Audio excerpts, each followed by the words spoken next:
Донесена е одлука цената на основните продукти како зејтин, шеќер да не се зголемува до крајот на јануари. Добро ли е тоа? Каков можат ли стандардот на граѓаните да го издржи овој ценовен раст што го имавме?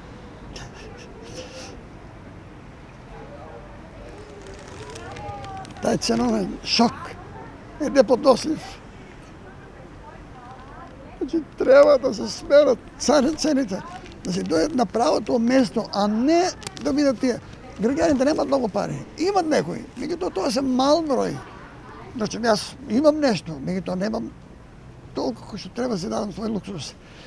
Треба цените да се намалат, да дојдат на ниво кој ќе можат луѓето да обстанат како луѓе, како граѓани на таа држава, способни да стварат и да го живеат својот живот. Дали има и други продукти што треба да останат замрзнати, да не се поскапуваат, некои други цени?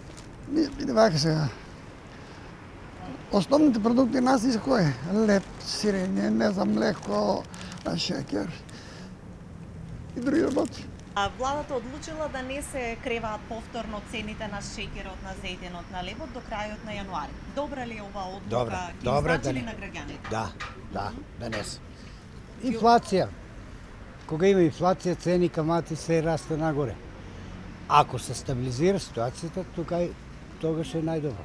Има ли некои други продукти, можеби, или услуги кои што треба да имаат стандардни цени, како електричната енергија, можеби? Основните продукти, основните храна, мислам на леп, млеко, такви, тие треба да се заштитени, по моје.